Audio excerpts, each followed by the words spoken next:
Small town drama. Be patient with me here. I sure lack a talent in storytelling. This happened about 4 years ago, and now that my mom is no longer at her current job, I feel I can post about this incident. To give you some of a background, I live in a somewhat small town. My family has lived here for years. It is one of those towns where growing up I had to be on my best behavior because everyone knows everyone. One time I was picked up by some friends, who were egging before picking me up, and by the time I got home my mom had already had 3 phone calls from people telling on me that I was in the car that was egging. Everyone knows everyone and everyone is related to everyone. My grandma was very involved in the community and everyone calls her grandma. My mom is also very involved in the community, and I swear she knows everyone. She also was on the school board and president at the time of the event that I am about to share. So back in 2020 my grandma was renting a house from a family who has also lived in the town forever. They are actually seen as slum lords in town. Their properties they rent out are not the best. However, considering our family history and their love for my grandma, they rented out one of their better, smaller houses to her. The house was a house we had to do a lot to it on our dime before my grandma and my grandma's brother could move in. The house had old appliances and the doors were the original in this 1950s house. So my grandma,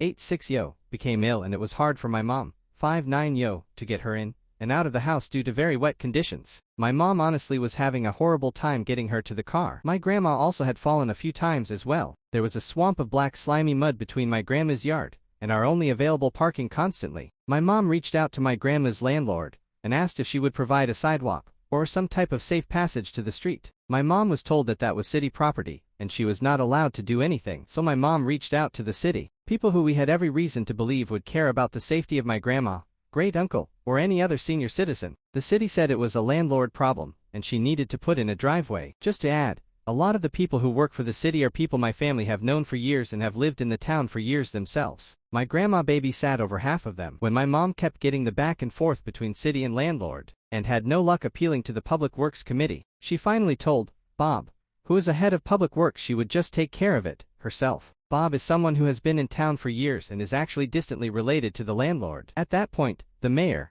Chelsea, ordered the city workers to set aside other projects that came from them and go to my grandma's property. Nothing was done to improve the situation. They spent the day putting in dirt, grass seed, straw, and huge boulders. That made access to our only parking spot even more difficult. It was February, no grass was going to grow lol. Also the mayor Chelsea is someone who we grew up with in town. She is someone who went to high school with my older cousins and is actually distantly related to my family. She was new as mayor and has kids in high school, and her husband owns a business in town. She used to actually be neighbors to my aunt. She is not the brightest bulb in the tanning bed. She also is the typical mean girl. When my mom got off of work, the day they put the dirt and grass seed down, she called my grandma. She was crying. My grandma said that the city may as well have thrown dirt in her face because they only made the problem worse. My mom's next step was to attend the alderman meeting, provide pictures of our problem and the action taken, and asked who approved that expenditure and how did it address our problem. After being confronted publicly, the mayor said it was she who ordered the action. Then she stated that she would have the guys go look at it again. The only action taken upon their return was moving the boulder back so it wasn't so close to the street. At this point,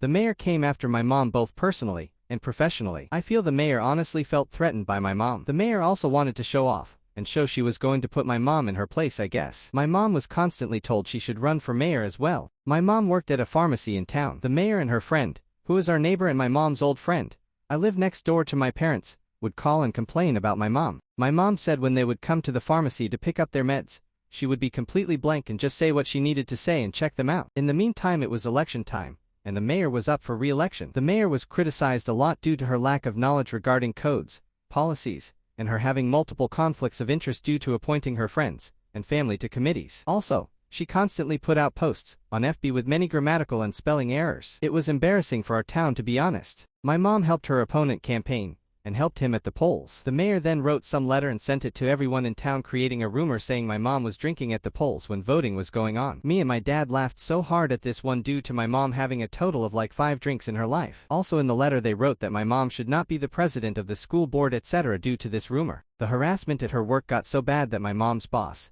asked if something was going on due to the same women calling and complaining about her, and he thought it was odd because he did not see anything wrong with what she was doing. And my mom had never had a complaint before then. All of the sudden, these women were calling constantly. They were even calling the pharmacy's corporate offices. My mom was so upset about it. They were ruining her reputation and talking smack around town, saying my mom and our family thought we would get special privileges from the city due to who we were. Our family finally fixed the problem ourselves. It required exactly $25 worth of gravel to create safe passage for my grandma. The aldermen were not aware because we really had our hands full trying to help my grandma get to an improved state of health and thought since we had contacted Public Works.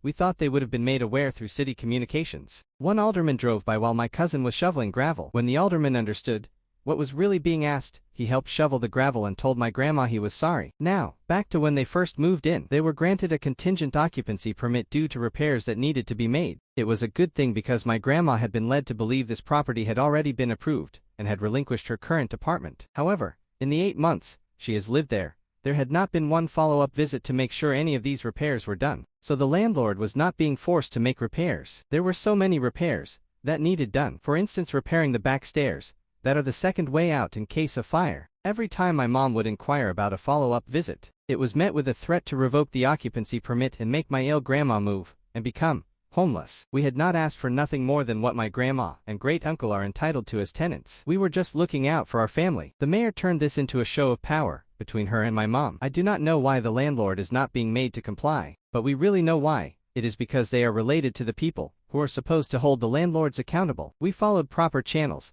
We did not ask for any personal favors, only what should be in place for all tenants, which is making sure properties are repaired when a contingent occupancy permit is granted. As far as enforcing the rules, that should have all been handled by the city occupancy permit officer, code enforcement officer, and the landlord. We should never have had to even ask. The mayor Chelsea ended up winning the election again. We had members of Chelsea's family going up our street at 10:30 p.m. honking their horns and screaming, "We won, bitch." Our neighbor who had young children actually recorded it and posted it on FB because they were upset because it had woken up their children. To this day our family is harassed, and our family members are constantly getting citations for little petty things. They cited my aunt while on hospice for her ramp they needed for her wheelchair. My aunt had to go to court while on hospice due to their harassment. Also, when me and my husband were having work done to our backyard and needed permits, it was a nightmare. Finally, I made my husband call and resubmit permits and use only his name and the address of our property, and that is when they finally pushed through our permits.